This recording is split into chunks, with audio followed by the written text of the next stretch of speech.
జనం మనకప్పుడు కంట్రోల్ ఉండేది కాదు, కంటా ఉండేవాళ్ళు కాబట్టి అప్పటిదాకా ఉన్న జనాభా కాకుండా ఆ రోజు నుండి నెక్స్ట్ తరం ఎవరైనా సరే ఇద్దరికంటే ఎక్కువ కంటే గనక వాళ్ళకి స్థానిక సంస్థల ఎన్నికలు చేశారు. అది ఎన్టీ రామారావు తీసుకొచ్చిన చట్టం.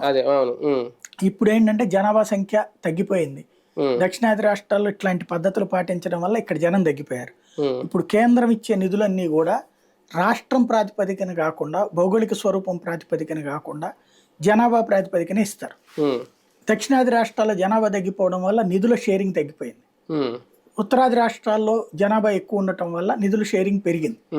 అందుకు దానికి తోడు మన దగ్గర క్రమంగా ఇప్పుడు ఇద్దరూ లేరు, ఒక్కళ్ళకే పరిమితం అవుతున్నారు. అసలు పెళ్లి చేసుకోవడమే లేట్ అవుతుంది. ఆ లేట్ అవడం వల్ల పిల్లలు పుట్టట్లేదు.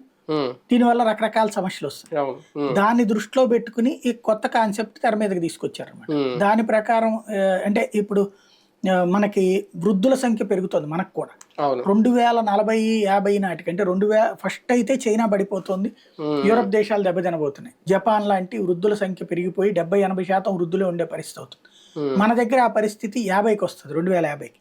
కాబట్టి ఇప్పటి నుంచినే మళ్ళీ ఆ రిస్ట్రిక్షన్స్ తీసేయాలన్నటువంటి కాన్సెప్ట్ చర్చ ప్రారంభమైంది. అదే ఇప్పుడు చెప్తున్నటువంటిది. అంటే ఇది ఉపయోగకరమైన హామీనా? ఎందుకంటే నాకు ఎందుకు డౌట్ వచ్చిందంటే ఇప్పుడున్న జనరేషన్ లో ఇంకా మీ ఇద్దరు గురించి అంటున్నారు, అసలు ఒక్కళ్ళు చాలు అనుకుంటున్నారు ఇప్పుడు జనరేషన్. అదేదో రాజకీయ నాయకుడు చెప్పాడని వెళ్ళి కాదు, కానీ ఎవరి కాళ్ళు అలా మారిపోయారు. అలాగే మీరు అన్నట్టు వృద్ధుల సంఖ్య కూడా పెరగడానికి కారణం ఏంటంటే ఉమ్మడి ఫ్యామిలీలు అనేవి ఉండట్లేదు, ఇప్పుడు తగ్గిపోతున్నాయి ఎవరి దారాలు.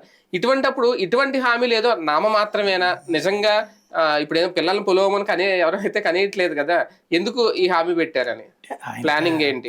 పెద్ద ఆయన కాబట్టి చెప్పచ్చు, తప్పేం లేదు.